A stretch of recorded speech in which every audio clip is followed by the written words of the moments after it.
नागपुर के कलमना एपीएमसी चुनाव में कांग्रेस ने एक तरफा जीत हासिल की है। राज्य के कैबिनेट मंत्री सुनील केदार के नेतृत्व में हुए चुनाव में कांग्रेस समर्थित सहकार पैनल से संचालक मंडल की सभी 18 सीटों पर एक तरफा जीत हासिल की। इस बरस चुनाव में भाजपा ने काफी जोर आजमाइश की थी, जो चुनाव परिणामों के सामने आने के बाद धरी की धरी रह गई।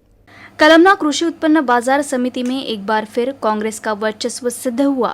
18 सदस्यीय संचालक मंडल में कांग्रेस समर्थित सहकार पैनल ने सभी 18 जगहों पर जीत दर्ज की। नागपुर की विभिन्न समितियों में कांग्रेस और खास तौर से कैबिनेट मंत्री सुनील केदार का निर्विरोध दबदबा मौजूद है। ये एक बार फिर से सिद्ध हुआ।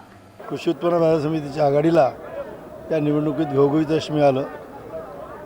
त्याचं कारणच एक होतं की सर्वांचा विश्वास या बाजार समितीच्या नेतृत्वावर आहे। स्वर्गीय बाबासाहेब केदारांनी निर्माण केलेली बाजार समिती 1974 पासून शेतकऱ्याला, शेतमजुराला आणि सर्वांना न्याय देणारी व्यवस्था इथे आल्यामुळे लोकांचा विश्वास या संस्थेवर आहे। त्यामुळे याच पॅनलला, आमच्या पॅनलला निवडून देतात। आता अलीकडच्या काळामध्ये स्वर्गीय बाबासाहेब आपल्याला नसल्यामुळे सुनील भाऊ केदार यांचं नेतृत्व स्वीकारतात। आम्ही सगळे पण लोक आघाडी करून राष्ट्रवादी काँग्रेस आणि इतर काही घटक दल होते त्याची आघाडी करून ही निवडणूक लढवली। त्यात आम्हाला घवघवीत यश मिळून अशाच प्रकारची सेवा या जिल्ह्याच्या सर्व शेतकऱ्याची होत राहील अशा प्रकारचा विश्वास मी देतो की जेणेकरून कोणालाही निराशा येणार नाही, त्याची काळजी आम्ही घेणार आहोत। महाविकास आघाड़ी सरकार ने कलमना कृषि उत्पन्न बाजार समिति का चुनाव साथ लड़ा था। बाजार समिति को लेकर एक कहावत प्रसिद्ध है, केदार का दम जिसके साथ होगा वो चुनाव जीतेगा। हुआ भी ऐसा ही, पर कांग्रेस का मानना है कि भाजपा ने इस चुनाव को लेकर पहली बार दिलचस्पी दिखाई जरूर, लेकिन हाल ही में केंद्र सरकार द्वारा जो किसान विरोधी निर्णय लिए गए हैं उसका सबक किसानों ने भाजपा को सिखाया है। भारतीय जनता पार्टी ने पैनल खड़ा किया था, पर भारतीय जनता पार्टी को ये कलमना नागपुर बाजार समिति में पैनल खड़े करने का अधिकार ही नहीं था, क्योंकि उनने जो किसान के बारे में जो भी काले कायदे किसान के खिलाफ में जो किया है उसके बारे में बाद में आपको मैं बताता हूँ कि ओबीसी का जो आरक्षण था उनने वो ख़त्म कर डाला है और हमेशा किसान के खिलाफ भी वो काम करते हैं। तो उनको ये बाजार समिति में पैनल खड़ा करने का भारतीय जनता पार्टी को अधिकार ही नहीं था।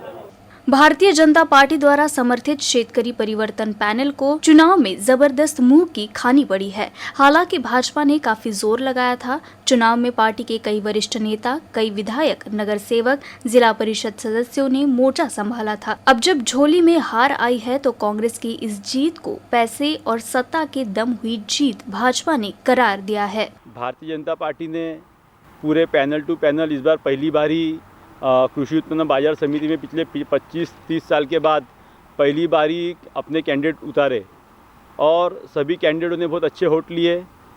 थोड़े थोड़े वोटों से पीछे रहे।